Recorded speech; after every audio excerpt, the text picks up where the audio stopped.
Baik, waktu kita terbatas, maka kita berusaha, umur kita terbatas, maka kita berusaha mencari ilmu dari ustadz yang atau guru yang benar-benar menurut kita bisa kita pertanggungjawabkan di hadapan Allah Subhanahu wa taala.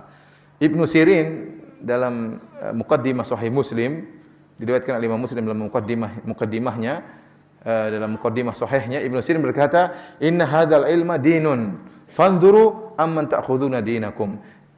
Ilmu itu adalah agama, maka lihatlah dari mana kalian mengambil agama kalian. Artinya tidak sembarang kita menuntut ilmu. Harus cari tahu orang ini berkompeten untuk menyampaikan ilmu agama atau tidak. Kalau tidak berkompeten, maka jangan menuntut ilmu dari dia. Apalagi di zaman sekarang ini, banyak orang hobi bicara tentang agama, meskipun dia bukan ahlinya. Meskipun dia bukan ahlinya, ya. Yang berbicara tentang agama banyak. Ya. Ustadz juga berbicara, ya. Dokter hewan juga berbicara tentang apa? Ilmu, ya. Ahli kimia juga berbicara tentang apa? Ilmu, ya. Tukang proyek-proyek juga apa? Kontraktor juga bicara tentang apa? Ilmu agama. Jadi orang banyak suka nimbrung tentang bicara agama, ya. Ya. Jadi banyak hobi bicara tentang bicara agama. Oleh karenanya semakin samarlah mana yang ahli ilmu yang sebenarnya. Artis juga berbicara, artis juga apa? Berdakwah. Pemain film juga berdakwah, penyanyi dangdut juga apa? Ceramah. Jadi karenanya orang-orang ya akhirnya disangka semuanya sama, padahal tidak sama. Ini sudah diisyaratkan oleh Nabi sallallahu alaihi wasallam. Innallaha, kata Nabi sallallahu alaihi wasallam, innallaha la yantazi'u hadzal ilm intiza'an, walakin biqabdil ulama. Sungguhnya Allah tidak mengangkat ilmu ini dengan tiba-tiba, tapi dengan mewafatkan para ulama. Hatta idza la yubqi aliman ittakhadhan nasu ru'usan juhala. Fasu'ilu fa'aftau bi ghairi ilmin fadhallu wa adhallu. Maka tatkala ya, tidak tersisa seorang alim pun, maka orang-orang pun mengambil orang-orang bodoh sebagai ulama, diangkat sebagai ulama. Maka mereka ditanya tentang ilmu, mereka berfatwa tanpa ilmu, maka mereka sesat dan menyesatkan. Ini bahaya, ya. Apalagi mulai sekarang mulai muncul orang-orang yang belajar agama di luar negeri, di negara-negara kafir.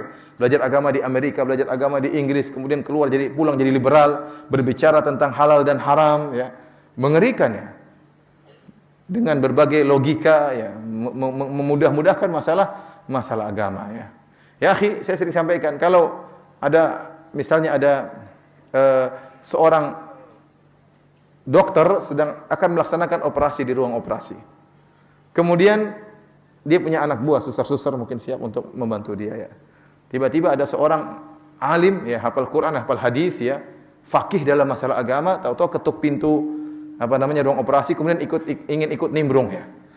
Kemudian mulai ngatur dokter tersebut, "Pak, dokter nggak boleh begini, Pak dokter, ya. Jangan gunting dari situ, Pak dokter, ya. Ada khilaf, situ ada dua." Kita bilang, "Pak Ustadz, ini bukan bidang Anda keluar aja nonton, nggak usah ikut campur operasi, orang bisa mati gara-gara Anda, ya." Ini kita bilang, ini Pak Ustadz salah tempat, nggak boleh seperti itu. Meskipun kita bilang dia pakar agama, dia ahli baca Quran, ahli hadis, tapi bukan bidang dia nimbrung dalam apa? Dalam masalah operasi, ngawur, ya. Sama misalnya Ustadz ikut nimbrung dalam masalah pembangunan, ya. Masalah pembangunan gedung-gedung, kemudian ini arsiteknya nggak benar, ini begini, itu bukan bidang, itu kita bicara masalah arsitek, ya. Tidak boleh. Sebaliknya, kalau seorang ulama sedang berbicara tentang masalah agama, maka Anda yang tidak berkompeten jangan ikut campur, jangan ikut nimbrung. Jangan ikut apa? Nimbrung. Ya, sekarang banyak orang yang nimbrung ikut bicara tentang masalah agama, ya. Baik yang ahli maupun tidak ahli. Maka seorang hendaknya selektif tatkala memilih guru, harus mencari guru yang jelas, yang bisa dipertanggungjawabkan di hadapan Allah. Oleh karenanya, kata Imam Syafi'i rahimahullahu taala, beliau berkata, "Raditu Malikan, saya ridho Imam Malik sebagai hujjah di sisi saya di hadapan Allah Subhanahu wa taala, ya." Dia mengatakan, saya ridho Imam Malik sebagai hujah saya di hadapan Allah Subhanahu wa taala. Ini kalau Allah bertanya kepada Imam Syafi'i, "Siapa gurumu?" Kata Imam Syafi'i, "Saya akan mengatakan guru saya Imam Malik," ya. Kenapa? Karena Imam Malik adalah orang yang ahli, yang pantas untuk diambil ilmu darinya, ya. Nah, saya tadi katakan waktu kita umur kita tidak panjang, maka kita cari ilmu dari orang-orang yang jelas, ya, yang jelas keilmuannya, yang jelas guru-gurunya, sehingga kita tahu orang ini ilmunya bisa pertanggungjawaban. Kalau kita belajar sembarang, saya bisa menilai kok, belajar sini, bingung sendiri nanti. Bingung sendiri. Kemudian dia ingin merojikan mana yang benar, mana yang salah, dia bingung sendiri, waktu habis. Ilmu tidak maju-maju, itu saja, ya. Paling cari dari ustadz yang benar-benar kita bisa pertanggungjawaban ya. Karena banyak orang sekarang menyampaikan ilmu tanpa dalil ya dari Al-Qur'an maupun sunnah Nabi sallallahu alaihi wasallam.